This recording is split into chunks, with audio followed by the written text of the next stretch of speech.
അനില എന്നൊരു ഭക്ത പറഞ്ഞിട്ടുണ്ട്, ചേച്ചി എനിക്ക് ദാമ്പത്യ പ്രശ്നമുണ്ട്. ഭർത്താവിന്റെ മദ്യപാനം കാരണം ജീവിതം നശിച്ചിരിക്കുകയാണ്. 2 കുട്ടികളുണ്ട്. ഇനി എന്താണ് ചെയ്യേണ്ടതെന്ന് അറിയില്ല. സ്വന്തമായിട്ട് വീടുണ്ട്, പക്ഷെ അവിടെ ജീവിക്കാൻ പറ്റുന്നില്ല. ഇപ്പോൾ എൻ്റെ വീട്ടിലാണ്. ഒരുപാട് കടമുണ്ട്. ഗുരുവായൂരപ്പൻ മാത്രമാണ് തുണയുള്ളൂ. വിഷ്ണു സഹസ്രനാമം വായിക്കാറുണ്ട് എന്നാണ് തോന്നുന്നു പറഞ്ഞത്. വായിക്കണം എന്നാണ് എഴുതിയിരിക്കണേ.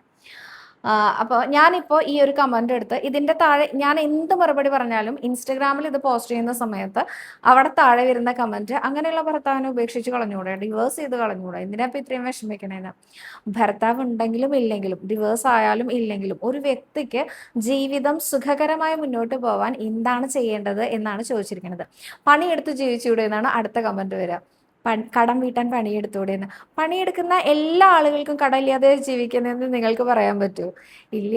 എല്ലാവരും ഒരു വിശ്വാസത്തിനെ മുറുക്കി പിടിച്ചുകൊണ്ടാണ് ജീവിക്കുന്നത്.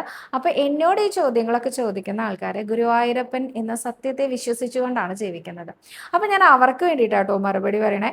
അതല്ലാത്ത ആൾക്കാരെ കമന്റ് ഇടാതിരിക്കുന്നതല്ലേ നല്ലത്. ഏതായാലും അവർക്കുള്ള മറുപടി എന്താന്ന് വെച്ചാൽ, നാരായണീയത്തിലെ 65-ാമത്തെ ദശകം മുതൽ 69-ാമത്തെ ദശകം വരെ എല്ലാ ദിവസവും മുടങ്ങാതെ ചൊല്ലിക്കോളൂ.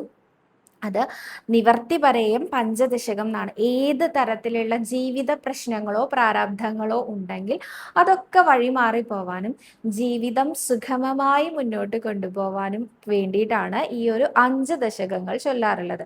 പ്രത്യേകിച്ച് ദാമ്പത്യ കലഹം മാറാനും ഇത് വളരെ നല്ലതാണ്. ഇത് മാത്രമല്ല, കന്യകമാരുടെ ശ്രേയസ്സിന് വേണ്ടിയിട്ടും ഈ ഒരു രാസക്രീഡ എന്ന ഭാഗം കൊണ്ട് ഉപാസിക്കാറുണ്ട് ഭക്തജനങ്ങൾ.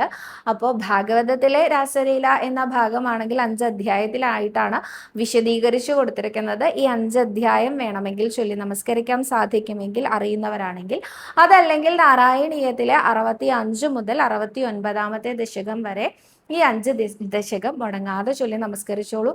ഉറച്ചു വിശ്വസിക്കൂ, ശ്രീ ഗുരുവായൂരപ്പൻ കൈവിടില്ല കേട്ടോ. എപ്പോഴും പ്രാർത്ഥിച്ചുകൊണ്ടേയിരിക്കൂ, നാരായണ നാമം ചൊല്ലി ഉപാസിച്ചുകൊണ്ടേയിരിക്കൂ കേട്ടോ.